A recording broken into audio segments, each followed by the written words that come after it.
fall to the Portland Trail Blazers tonight. The offense of the Utah Jazz, 31 points in the first quarter. And then it left the building, 25 points in the second quarter, 20 in the third, 24 in the fourth. Frankly, there might just be too much game tape available right now about the Utah Jazz without Donovan Mitchell and Mike Conley. We'll explain coming up on POSTCAST. POSTCAST is brought to you by Grip 6 Belts. Grip 6 with a promo code Locked On. You get 15% off. Also brought to you by Biograss and the big yellow bag. All you need for your backyard. Jazz fall tonight to the Portland Trail Blazers. They still need a combination of 2 Jazz wins and 2 Suns losses to be able to get the number 1 seed. Jazz go to Oklahoma City next and then head to Sacramento after that. If they can get both those, they still have the 1 seed. But no Donovan Mitchell the rest of the way and no Mike Conley and Ron Boone. If I told you I think there's just too much game film out on this group of players as your team, what would you say to that? I'd say you're absolutely right. I thought Portland, as you mentioned during the course of the basketball game, that Portland had a pretty good game plan, especially after that first quarter. I mean, they started using players. For instance, they put Covington in guarding Joe Ingles. So when they're switching 1 through 5, then that means Covington's guarding Rudy Gobert and Nurkic is on. It's just the matchups that they were creating because of the way they defended the Jazz was perfect.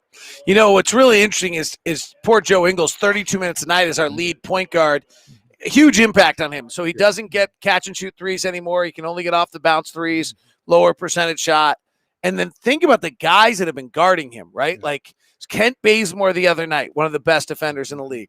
Tonight, Robert Covington thought to be one of the best defenders. Mikal Bridges when we were in Phoenix. Josh Okogie the impact of not – and then Jordan Clarkson's kind of figuring it out a little bit from a scoring standpoint here.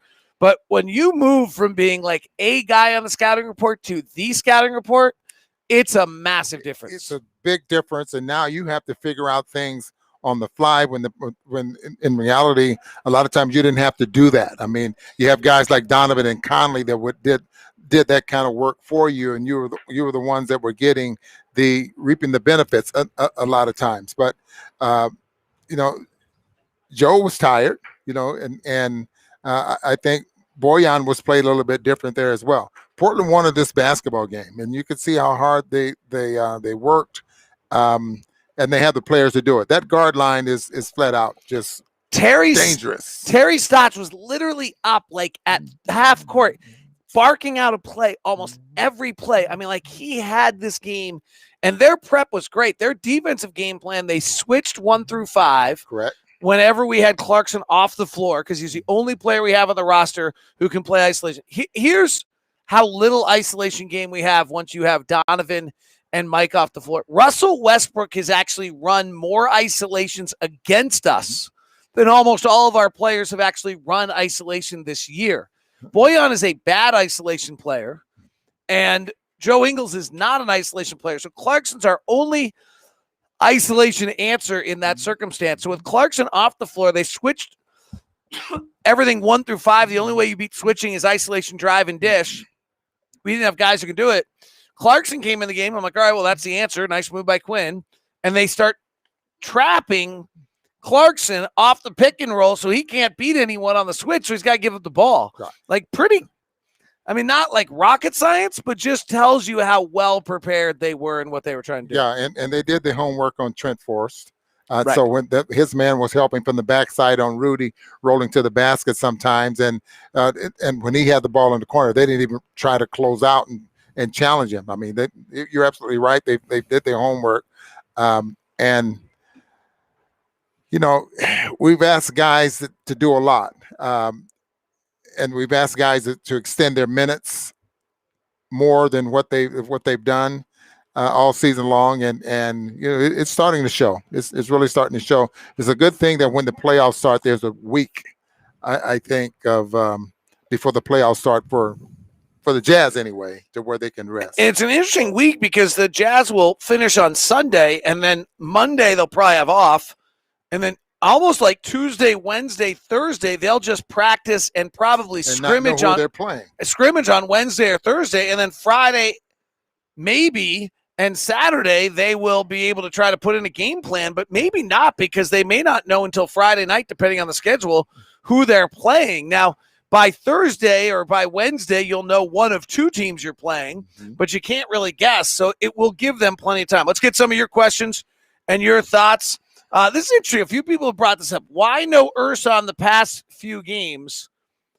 It's a good question. I'm trying to think of maybe the athleticism or who would he have had to guard out there tonight. I'm going to guess there's some matchup reason of why Oni was in there instead to guard Lillard, but Oni really is not shooting the ball well at all since April. Mia Oni is, let me get my note. I don't remember off the top of my head. Since April, Mia's 31% from the floor and 25% from three. So I don't know why Ilyasova, but I'm assuming there's some sort of defensive matchup in that. Probably so, but I do think that he could have played this maybe the stretch four or something like that.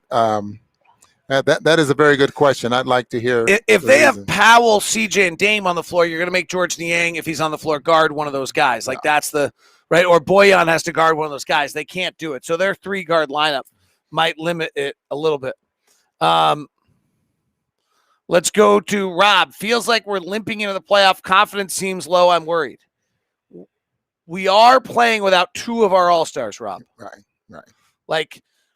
Well, I can understand the limping question there. Yeah, I think we're limping. Yeah, we are. But we're 8-6 without Donovan. We're 6-3 without Mike. It's pretty impressive, actually. Yeah. Right? Like Golden State and Portland playing for something without our they're better than us. Yeah. Steph Curry, Draymond Green, without Donovan Mitchell, Mike Conley, Dame Lillard, CJ McCollum, Yusuf Nurkic, without these teams are better than us right now. Absolutely. Like this is not in fact, we might hold on to the 1 seeds. Fabulous. Is there any good team the Jazz can beat because we're going to draw a good team in the first round? No, without Mike Conley and without Donovan Mitchell, we will not win a playoff series. With those guys, I don't think the Jazz should be afraid of anyone. Okay, huge difference. Right. Like, have we forgotten that we're playing without 2 all-stars right now?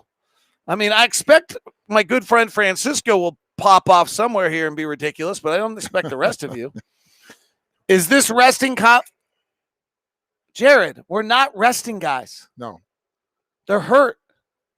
Like, I think Mike might come back for one of the next 2 games, but they're hurt. Just pay attention to some of the other guys have gotten hurt and came back too early, and now they're out again. That happened to LeBron, as a matter of fact. It happened to Anthony Davis as well, by feeling good and not really recovered and thinking you can play through something a lot of times. It just doesn't work. So I can understand making sure that Conley's this is something that's been bothering him all year long.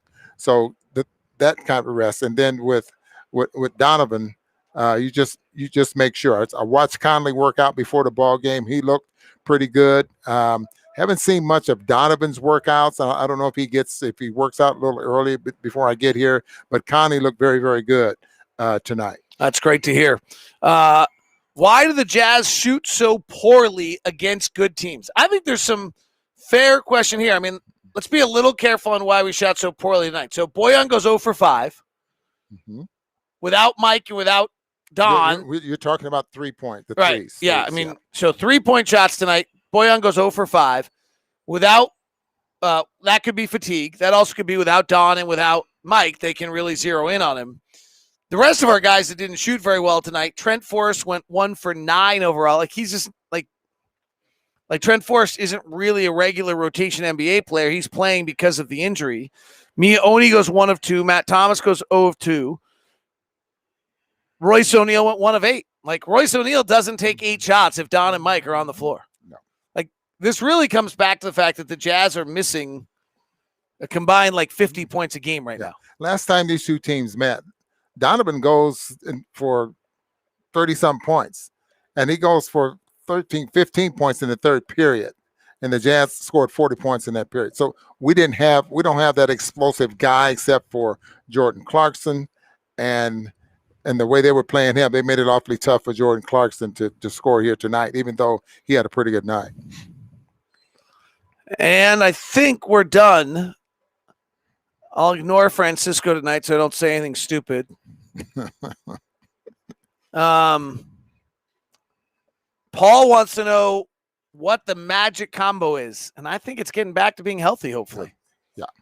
We just won't know that until we're healthy again. I mean, to the point where they can put together a game plan that you have so much confidence in, regardless of who you're playing. And they can play faster. You know, Joe's not going to push the ball up the floor that fast unless he passes it ahead of the defense.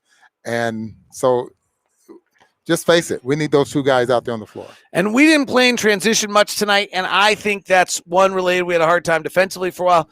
Two, I also think it's just this is a lot. Like, you're asking Joe to play 32 minutes a night as the lead point guard. He's not a lead NBA point guard. Like, he's really, really good. Right. He does a lot of great things. He's not a 32-minute a night lead ball handler being guarded by the number one best defensive player on the other team every night. Yeah. Jordan Clarkson usually is being guarded by the second or third best defender on the floor because of who he's on the floor with. Right now, he's getting the number one assignment. Like, yeah. You're just asking guys to play an awful lot, and there's just no chance if you built this team without Jordan and without Mike and without Don that you'd be expecting them to, I think what some of our listeners don't understand is that when that game plan is built around you and you're not used to that, it's tough, especially when you don't have the skills to counter some of what they're trying to do. And this is what makes the Lukas and the Kawhis and the Dons of the world so incredible. The guys that come out, Dame Lillard, CJ McCollum, and are able to score 25, 30 every night when everyone's built a game plan on you, that is bona fide awesome. And that's part of what we saw tonight. All right, that is POSTCAST. Thanks for tuning in.